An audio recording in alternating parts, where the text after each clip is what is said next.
especial que hay entre la Eucaristía y el matrimonio y todo lo que conlleva. No me quiero extender más, como andamos un poco justos de hora, pues sin más doy paso de nuevo agradeciéndole a don Luis Argüello y que nos exponga lo que necesita. Muchas gracias. Muy buenas tardes, amigos. Bienvenidos a esta casa, que es una casa que tiene como razón de ser la vida como vocación, ¿no? Y en ese sentido, además de... Yo suelo decir últimamente mucho que en este momento de la vida de la sociedad y de la Iglesia, la propuesta, la invitación, la llamada al matrimonio y al matrimonio abierto a la vida es una urgencia pastoral. Porque si no hay mata, no hay patata.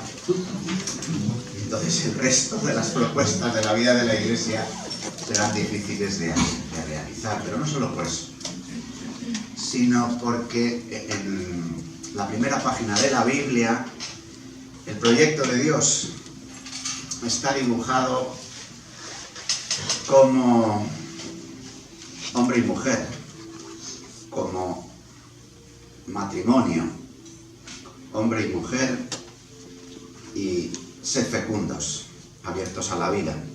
Y la última página de la Escritura Santa también nos refiere cuál es el horizonte de plenitud del plan de Dios, también con un desposorio y con un banquete de bodas. Es decir, que en el origen y en la culminación, en el alfa y la omega de la propuesta que Dios quiere hacer a la humanidad, del plan que Dios tiene para la humanidad, la familia, el matrimonio, tienen un lugar singular, son una realidad sacramental de primera magnitud. Por eso lo que se plantea esta tarde es que tengamos un coloquio, que yo haga este coloquio, entre estas dos realidades sacramentales, el matrimonio y la Eucaristía. Sabiendo lo que la Eucaristía es en la vida de la Iglesia, el sacramento de nuestra fe, lo que la Eucaristía significa y realiza, el misterio pascual de Jesucristo, lo que la Iglesia con la Eucaristía vive. Es la Iglesia la que celebra y hace la Eucaristía, la Iglesia encabezada, la Iglesia plena, cabeza y cuerpo. Pero al mismo tiempo la Eucaristía hace la Iglesia. Entonces, desde ahí podemos ir haciendo como diversas aproximaciones, sin que yo quiera hacer una charla esta tarde como muy sistemática, digamos, ¿no? Pero sí algunas aproximaciones. Estoy haciendo una primera aproximación, podríamos decir que es como un prólogo, desde esta afirmación de lo que el matrimonio es en el plan de Dios. Luego ya en la vida del... Aquí hay sillas. Es prudente sacar alguna más para que viene más tarde.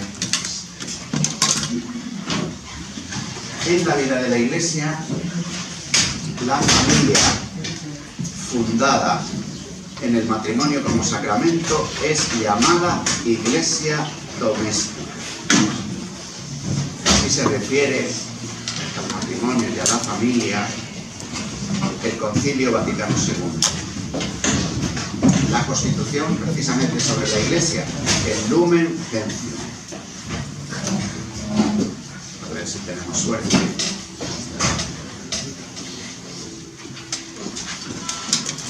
Hay sillas suficientes, por si acaso viene alguien más tarde, alguna otra silla.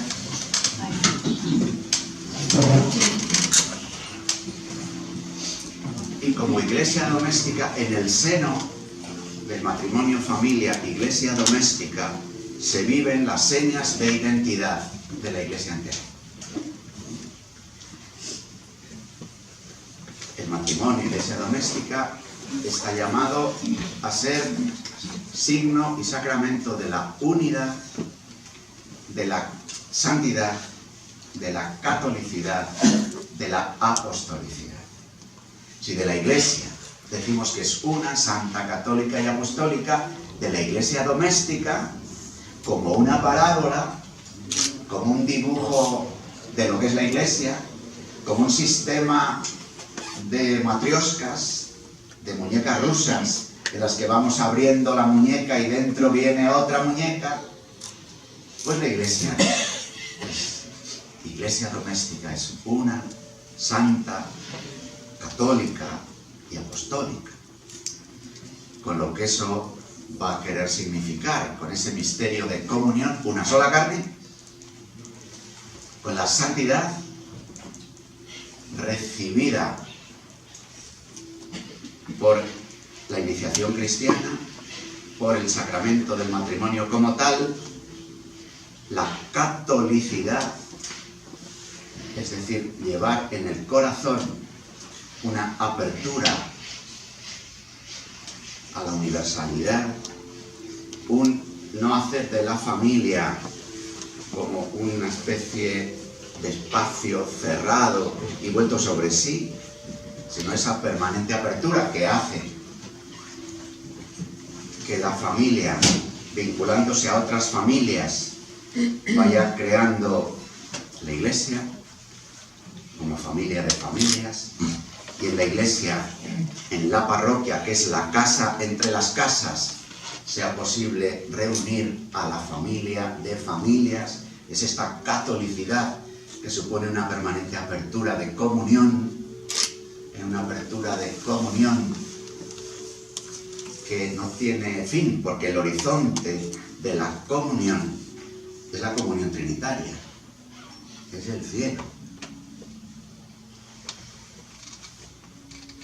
Y apostólica, y que por tanto vive la misión apostólica de la Iglesia. Dice así el concilio: los padres han de ser para sus hijos los primeros predicadores de la fe mediante la palabra. Deben de ayudar a que se viva el culto divino por medio de la oración y de la ofrenda de la vida. Debe ser una escuela de humanidad que va ensanchando el reino de Dios. Así, esta Iglesia doméstica tiene siempre una singular importancia.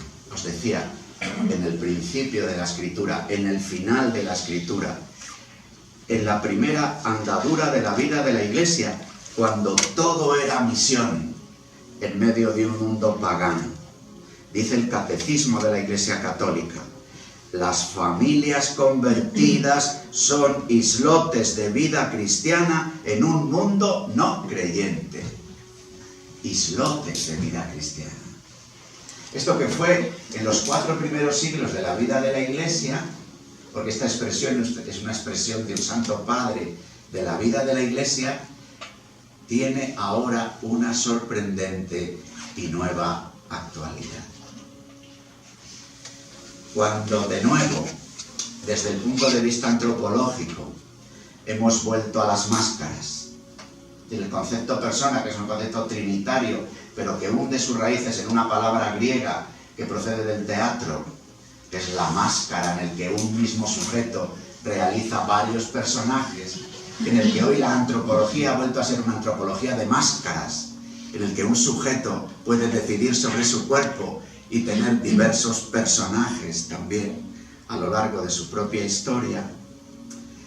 En un momento de politeísmo y de secularización, las familias conversas son islotes de vida cristiana en un mundo no creyente, o que vive como si Dios no existiera, aunque sea creyente. Por eso el acento tan grande en los últimos años,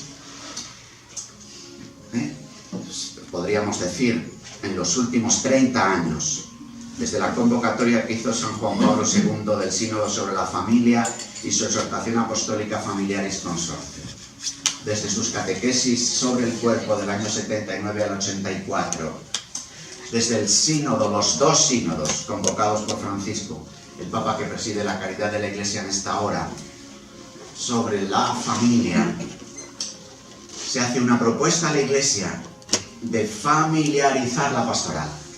No hacer de la pastoral familiar un departamento dentro de la planilla de los departamentos de la acción pastoral de la vida de la Iglesia, sino una familiarización de la pastoral por la importancia que vemos casi como conditio sine qua non para la iniciación cristiana de los pequeños, que los padres estén vinculados a esa iniciación cristiana, que es un debate permanente. Yo estoy en visita pastoral, voy por las parroquias y esto aparece y reaparece, los problemas en la iniciación cristiana, lo que los padres que todavía piden el bautismo a sus hijos. Pensad que en amplias zonas de España son minoría los padres que piden bautismo para sus hijos.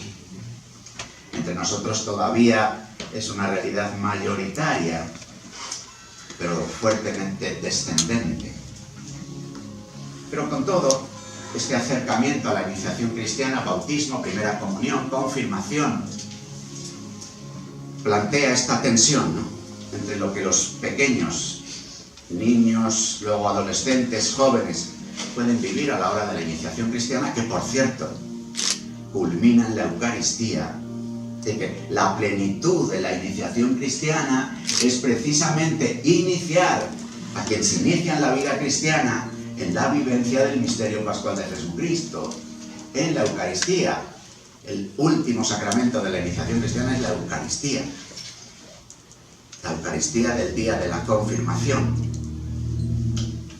Entre nosotros, ahora que estamos en la semana de oración por la unidad de los cristianos, hay un debate ecuménico grande. Los orientales se escandalizan de que nosotros demos la primera comunión a personas no confirmadas, porque la Eucaristía es el punto de llegada que al mismo tiempo se convierte en punto de arranque de la vida cristiana. Por el bautismo somos incorporados al misterio pascual que se celebra en la Eucaristía, e incorporados al misterio pascual, el sello del Espíritu Santo nos hace capaces de entrar en la Eucaristía, de entrar en la misma entrega, de entrar en la misma comunión, de entrar en la obediencia a los dos mandatos de la Eucaristía que constituyen el ser y el hacer de la Iglesia. Haced esto en conmemoración mía. Id, el envío final de la Eucaristía, y llevad la paz. Claro, podemos celebrar la Eucaristía solo sostenidos por el Espíritu Santo, porque el celebrar la Eucaristía es incorporarnos a la acción que Jesucristo realiza, a su entrega en la cruz en favor del mundo, en cada uno de nosotros, por todos los hombres de todos los tiempos, de todos los sitios, que son invitados a entrar en este misterio de amor asombroso y sorprendente, la Eucaristía. Pues bien, ¿cómo precisamos hoy y qué tendríamos que decir de la situación, sin querer ser demasiado profeta y menos de calamidades, de lo que será la Iglesia dentro de 15 años? Este lugar de Suiza que está todo nevado todo el rato, cuando son los foros, que siempre es en enero, donde va la gente de más poder del mundo. Pues cuando se reunieron hace 2 años, hicieron una prospectiva a 10 años vista, al mundo en el 2025. Bueno, sobre todo pensando en eso que llaman la revolución tecnológica, la revolución que ya no se sabe si es la cuarta o en la quinta o en la 16. Discuten, parece que es la cuarta. Nos dicen, parece que es la quinta, es cuarta. La extraordinaria novedad que afecta no solo al hacer, sino al ser humano. Bien, pues también haciendo una perspectiva de 10-15 años, el rostro de la Iglesia entre nosotros, en nuestra sociedad, claramente se transforma, porque lo está haciendo, porque lo viene siendo. Y ahí familias convertidas, islotes de vida cristiana, en un mundo no creyente, pero al mismo tiempo católicas, es decir, con las puertas abiertas, y apostólicas, es decir, saliendo para anunciar la belleza del Evangelio desde el testimonio de una vida, que sin duda, seguramente uno de los testimonios más asombrosos hoy de un matrimonio sostenido por el Señor es la apertura a la vida. Recordad la página del Norte de Castilla de ayer, la situación demográfica de nuestra provincia, de nuestra ciudad, de nuestra Castilla y León, de España, de Europa. Iba yo en el tren esta mañana a Madrid y me tocaron enfrente, de estas veces que vas en el tren. Es una suerte que te toque gente delante porque intentas hablar. No siempre se tiene suerte. Yo además hoy iba violento porque a mí no me gustan los perros. Y es de aquí que la pareja que yo llevaba delante de mí llevaba un perro en brazos. Al final me encariñé con el perro, ¿no? Pero hablando así, ¿no? Yo tuve suerte porque venía a mi lado una señora muy habladora, que tiraba de la lengua a los de delante y casi al perro. Y lo llegaron a decir: no tenemos hijos, no queremos tener hijos. Acunaban. Porque en realidad un hombre y una mujer quieren acunar. Incluso el propio abrazo físico, en la reciprocidad asimétrica de los cuerpos sexuados, siempre deja un hueco para un tercero. Estamos hechos para acunar. Luego para soltar al acunado, para que crezca.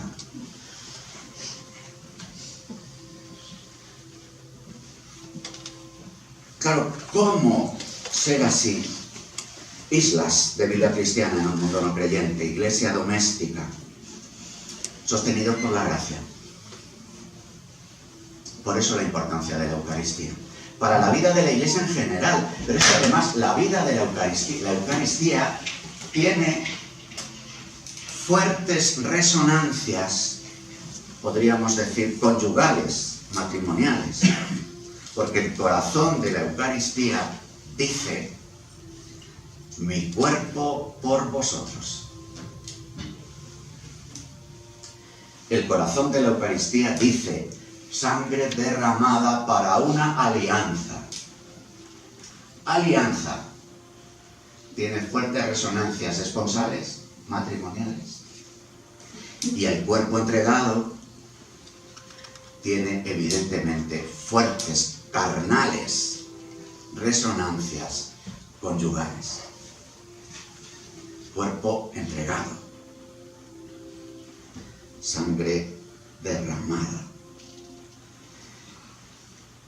La familia puede ser escuela de vida cristiana y escuela del más rico humanismo, como dice el número 52 de Gaudium et Spes, en la medida en que dentro de ella se aprendan la paciencia y el gozo del trabajo, el amor fraterno y el perdón generoso, incluso reiterado, y sobre todo el culto divino por medio de la oración y de la ofrenda de la vida.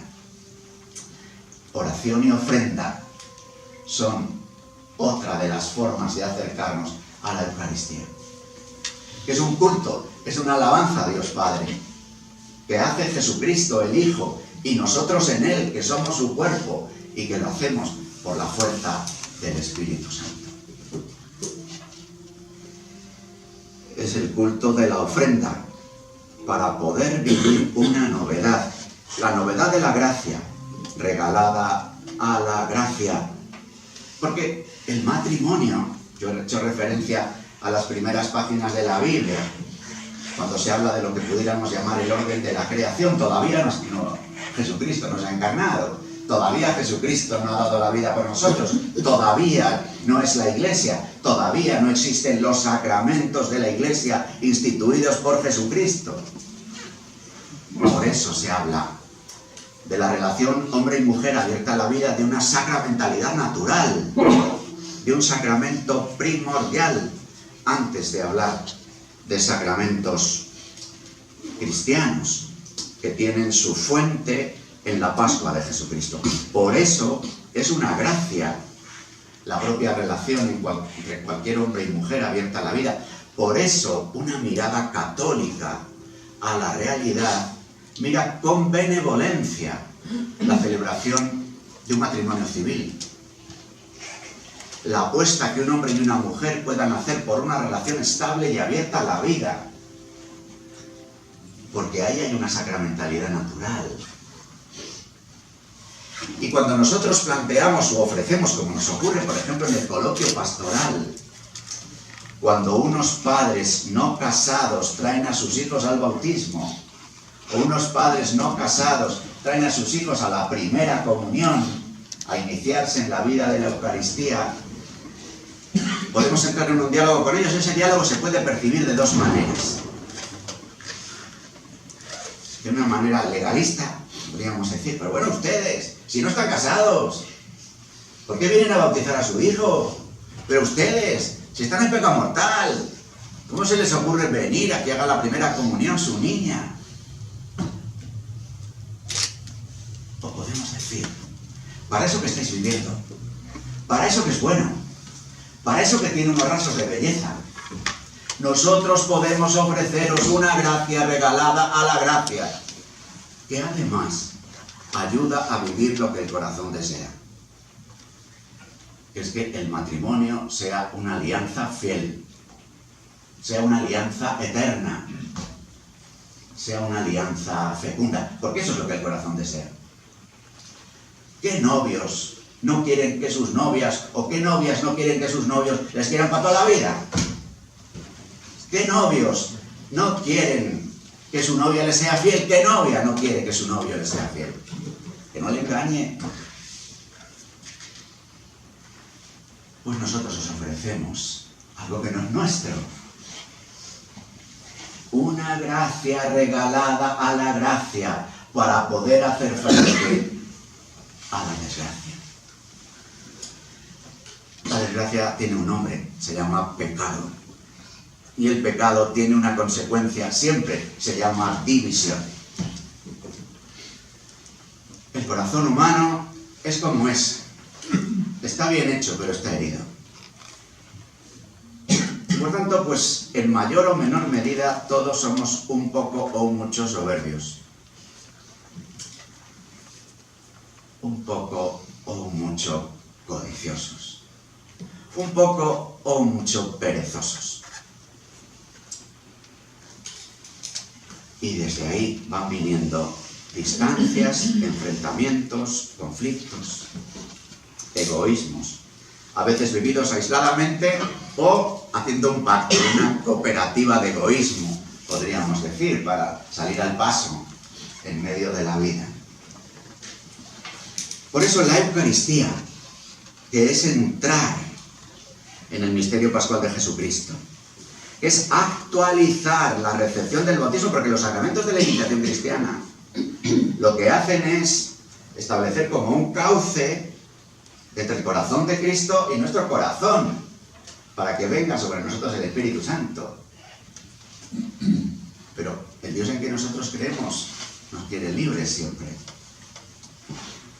Y por eso, aunque el cauce con los sacramentos de la iniciación cristiana está establecido, luego tenemos que abrir la puerta del cauce, el grifo del cauce, la llave del cauce. Los cristianos de la tradición católica nos reunimos los domingos para abrir juntos el cauce. Nos reunimos los domingos para juntos recibir el Espíritu Santo. Recibir el Espíritu Santo en forma de palabra, en la mesa de la palabra de la Eucaristía. Para que esa recepción del Espíritu Santo, que se hace palabra, palabra encarnada, palabra en el seno de María, palabra carne, sea la que va transformando nuestra mentalidad. Recibimos el Espíritu Santo, porque el Espíritu Santo viene sobre el pan y el vino que hemos traído. Porque es verdad que no hay Eucaristía si no hay cura. Si no hay ministro ordenado, no hay Eucaristía. Hacemos una oración, hacemos una celebración de la palabra, decimos, nos contamos, pero no hay Eucaristía. Pero tampoco hay Eucaristía si no hay pan ni vino. Si yo voy a un pueblo, como solía hacer antes mucho los domingos, ahora voy de visita pastoral, mañana que voy a Beato Florentino. Y resulta que llego a Beato Florentino y allí todo el mundo ha preparado de todo, pero no hay pan ni vino, no celebramos la Eucaristía. Y el pan y vino son fruto del don de Dios y del trabajo de los hombres. El pan y vino le lleva el pueblo santo, le traen los laicos. El pan y vino viene desde la asamblea. No porque sea una celebración extraordinaria y hagamos procesión de ofrendas, sino que habitualmente, aunque el cura tenga el pan y el vino puesto sobre el altar y le coja, pero en realidad el pan y el vino, como se dice en la oración, es el fruto del trabajo del hombre, el don de Dios que nos da la tierra para poder ser trabajada, transformada.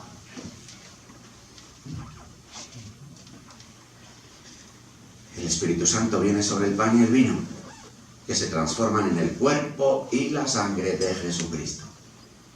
El Espíritu Santo es invocado sobre la asamblea, y así nos transformamos en un cuerpo, en ofrenda permanente, en víctima agradable. Fijaros estas referencias de las plegarias eucarísticas. Un cuerpo, Eucaristía y sacramento del matrimonio. Una carne, un cuerpo.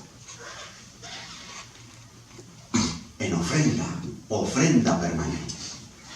Una alianza de amor. Del amor nuevo en el nombre del Cristo. Es una alianza en la que desearíais poder decir: contigo me siento obligado a todo y no tengo derecho a nada.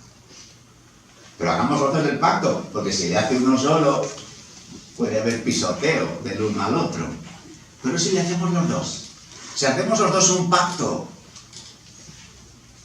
de yo contigo, porque te quiero, me siento como obligado a todo, en una obligación que no viene de una ley exterior, sino que es la respuesta del amor. Y no te reclamo nada. Es un amor imposible. Porque el amor humano es un amor de correspondencia.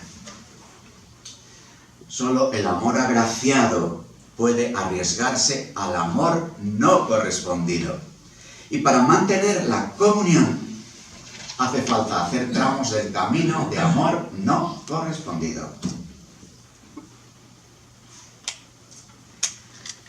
Claro, para eso el Espíritu Santo viene sobre nosotros. El Espíritu Santo luego, al comulgar el cuerpo espiritual de Jesucristo, el cuerpo glorioso y resucitado, que hace suyo el pan, de tal forma que en el pan comulgamos el cuerpo resucitado de Jesucristo, comulgamos también el Santo Espíritu. Para escuchar la doble obediencia, haced, id. El id hace referencia a las tareas.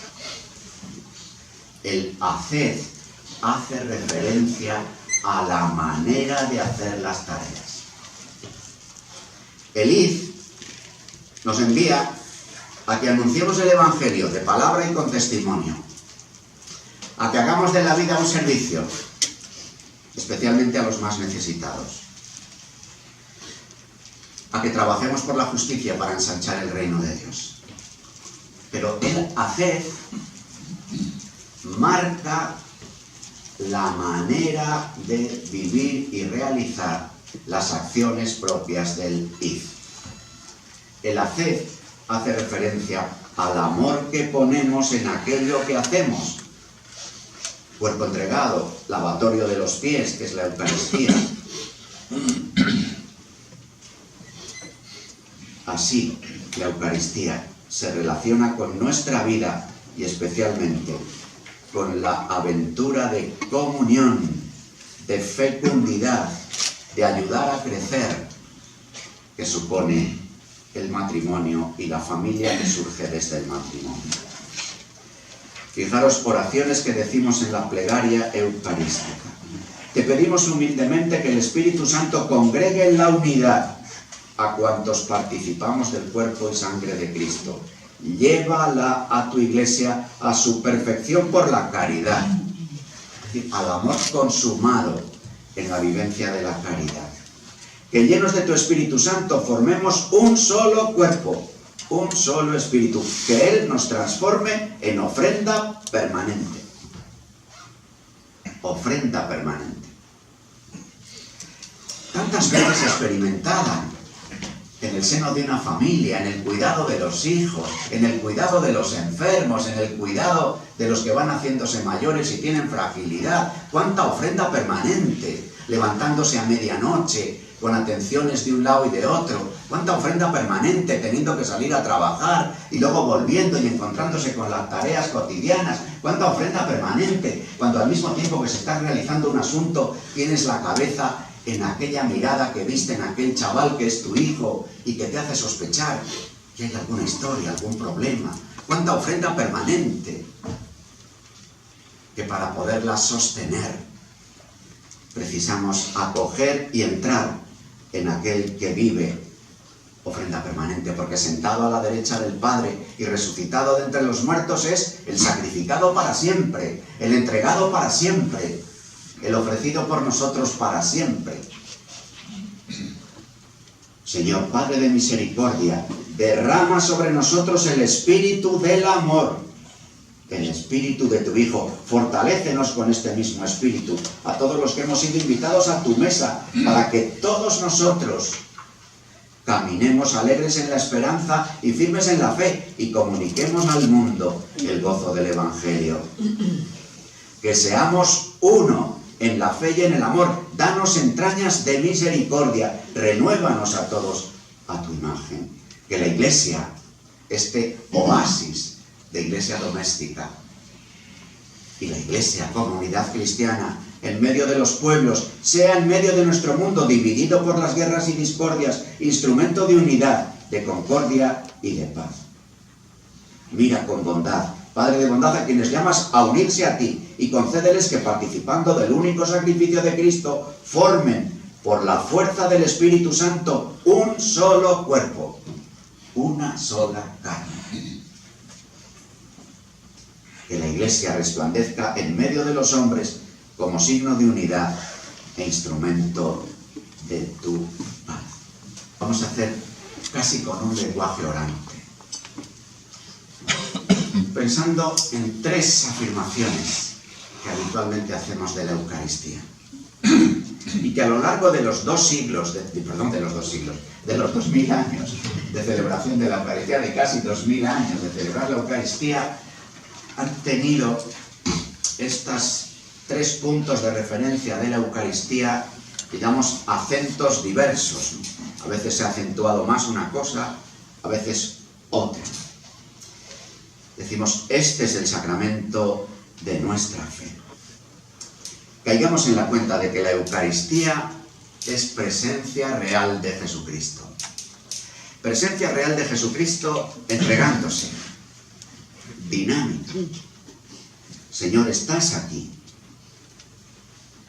Pero se entremezclan en nosotros voces e imágenes. La Eucaristía es celebrada. Te hemos escuchado a ti mismo que has tomado prestada la voz del presbítero, humilde mediación sacramental de tu presencia, y has dicho, esto es mi cuerpo. Hemos oído, esto es mi cuerpo. Sin embargo, miramos cuando es levantada la forma y vemos que el pan, que es pan, quien se parte, y al mirarte vemos que lo que aparece es un trozo de pan. ¿A quién obedecer? ¿Al oído? Esto es mi cuerpo. ¿O a la vista? Ahí hay pan. Es una tensión permanente en la que nos sitúa la Eucaristía, una convocación a la fe, porque en realidad esta dificultad en la celebración de la Eucaristía la tenemos en la vida. ¿A quién hacemos caso? ¿A las voces de este mundo? ¿A quién hacemos caso? A lo que vemos como fuentes de éxito y de triunfo y de manera de vivir. ¿O al Evangelio? A nuestra propia realidad de sacramento en el Señor. ¿A quién obedecer? A la vista, pan, al oído. Esto es mi cuerpo.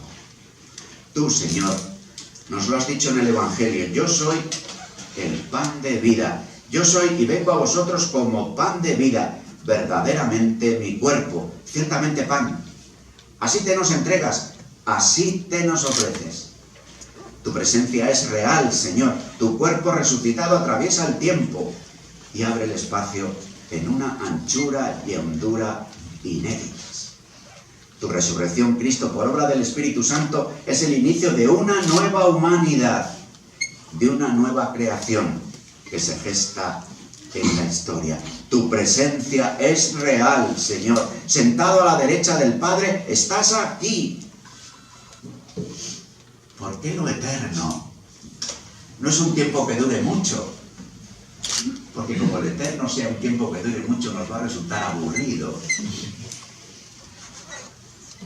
Lo eterno no sabemos lo que es, pero sí que intuimos que rompe el tiempo y que le atraviesa. Por eso lo eterno acontece hoy. Por eso nosotros hace un mes hemos celebrado Navidad, no como quien celebra el cumpleaños de Jesucristo, ni como quien vive con nostalgia un acontecimiento del pasado, sino como quien tiene la posibilidad de asombrarse de nuevo de un acontecimiento que ya es eterno, porque Jesucristo ha resucitado, que abre una brecha en el tiempo y se pone delante de nosotros el asombro del Dios que se hace carne,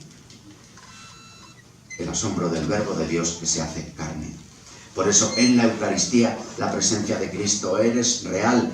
Es el Dios vivo quien toma la iniciativa, quien se ofrece a nosotros. Por eso has querido que desde la asamblea alguien haya traído un poco de pan. Por eso has querido llamar a uno de entre nosotros del pueblo de los bautizados para ordenarle como ministro, como sacerdote tuyo y presbítero de la Iglesia, para hacerte presente como esposo, como cabeza, para decir a la esposa: esto es mi cuerpo por ti, mi cuerpo entregado por ti. Y pidiendo además a la esposa que entre en una asombrosa comunión corporal, carnal, para en la fuerza del Espíritu Santo poder vivir la fecundidad de ofrecer el Evangelio vivo de Cristo al mundo. En las manos del presbítero tú te nos ofreces, cuerpo de Cristo, y humildemente desde nuestra frágil fe decimos amén. Un amén que expresa nuestra fe, un amén que reconoce tu presencia real, un amén por el que aceptamos que vengas, que te entregues a nosotros, que nos transformes desde dentro de nosotros.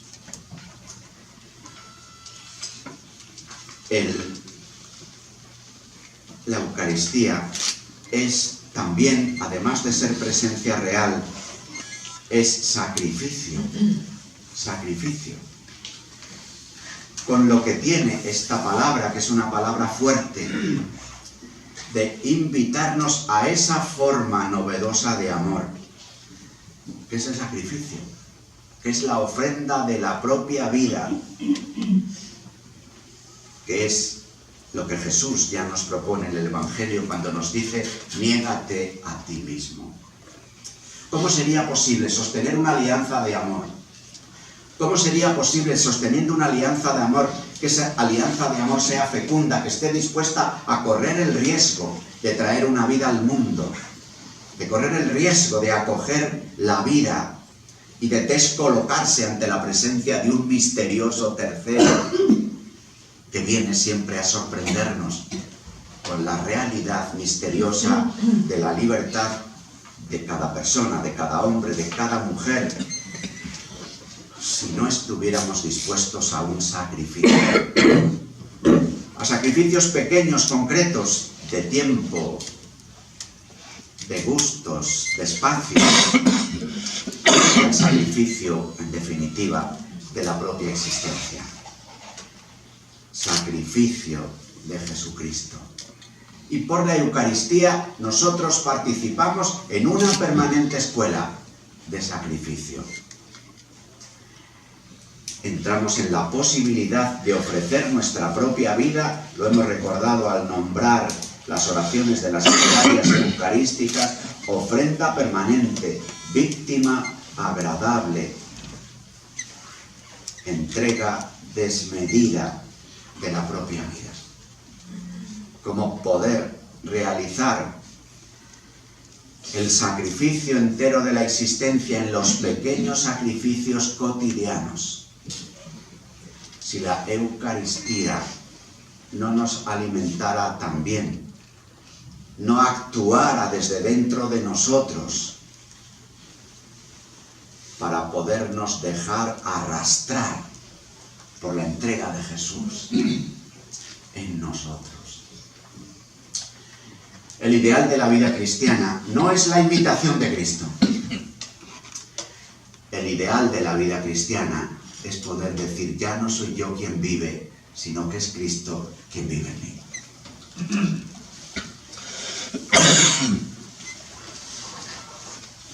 Es verdad que en una pedagogía cristiana hacemos tramos del camino obedeciendo normas. Hacemos tramos del camino pisando huellas.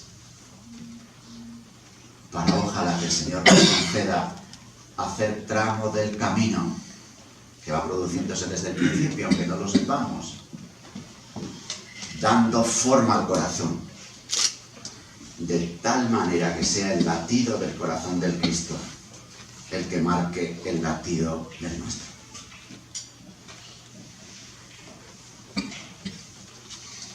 El sacrificio y finalmente el banquete.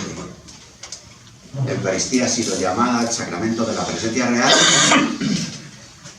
el sacramento del sacrificio, el sacramento del banquete. Nosotros en nuestra educación postconciliar, hemos vivido una época de la Iglesia en la que se ha dado más acento a la Eucaristía banquete, a la Eucaristía encuentro, a la Eucaristía encuentro comunitario en el que celebramos nuestro propio encuentro. Cuando esto se hace así y se olvidan las otras dos características, se produce un despiste. También cuando se afirma solo la característica de sacrificio y se olvida la dimensión de banquete, se produce un despiste. O se afirma la presencia real, la adoración de la Eucaristía, el Señor en el sagrario, y se olvidan los otros dinamismos de ofrenda, de entrega, de encuentro, de comunión, de fiesta, de anticipación. El coloquio entre las tres dimensiones no es fácil.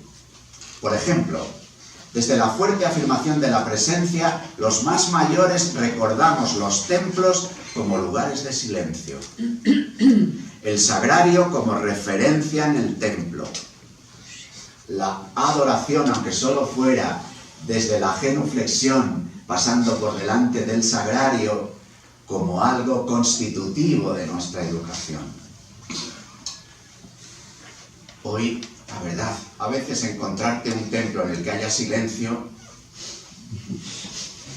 es tela, sobre todo si es una celebración.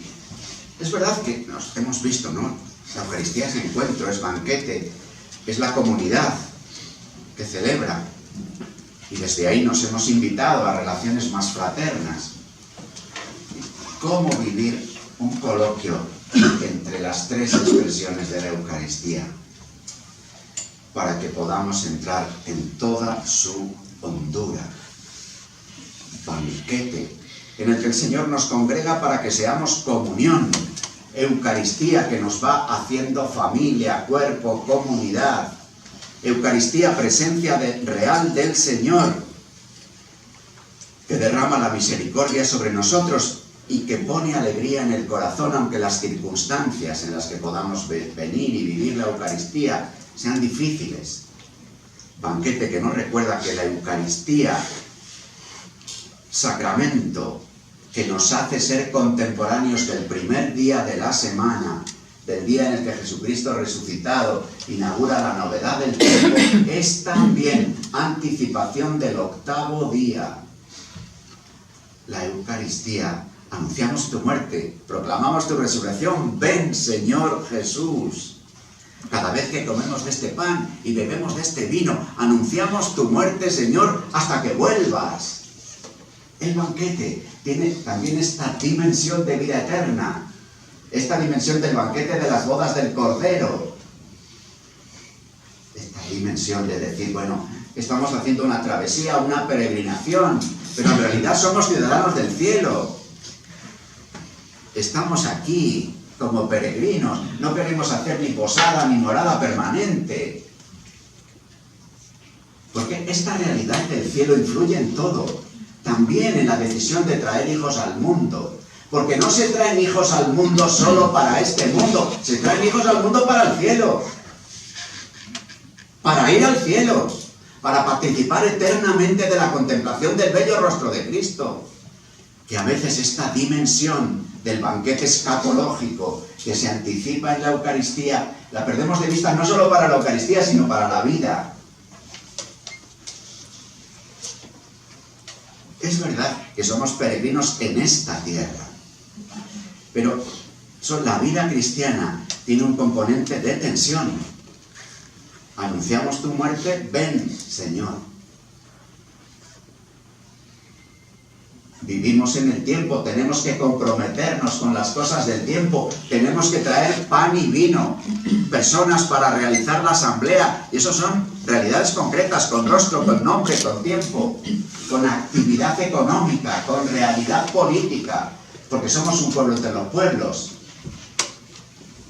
Pero la perspectiva es la perspectiva de la vida eterna, que en el mejor sentido de la palabra relativiza lo que vivimos en el tiempo. No relativizarlo en el sentido del relativismo cultural dominante, sino de ponerlo en relación con quien es la fuente primera y última de significado y de plenitud de nuestra vida. La dimensión de la vida eterna es una dimensión debilitada en la vida de los cristianos contemporáneos, porque somos modernos y creemos en el progreso y pensamos que el reino de Dios de alguna manera se identifica con el progreso que podamos realizar juntos. Y es verdad que el progreso tiene dimensiones de ser parábola de algunos aspectos del reino de Dios. Pero el reino de Dios, ya lo dijo el Cristo, el reino de Dios no es de este mundo. Germina, se anuncia, comienza, pero el reino de Dios y su plenitud no es de este mundo. Pero sin embargo, es lo decisivo de la vida. Porque el Señor nos ha llamado a la vida para compartir con nosotros la vida. El proyecto de Dios es un proyecto de divinización. Dios nos ha llamado para hacernos sus familiares. Ha tenido que dar un rodeo dramático, un rodeo que pasa por la cruz, Eucaristía. Porque para poder llevar a cabo la divinización, la Trinidad tiene que realizar antes la redención. Pero el objetivo final del plan de Dios va más allá de la redención. Es el hacernos partícipes de la vida divina. Bien, todo esto, de una u otra forma, entra en juego en la Eucaristía, que es el sacramento de nuestra fe. Y desde ahí se alumbra nuestra propia vida, vuestra propia vida de iglesias domésticas, de matrimonio en el Señor, que constituye una familia. Beni lumen cordium.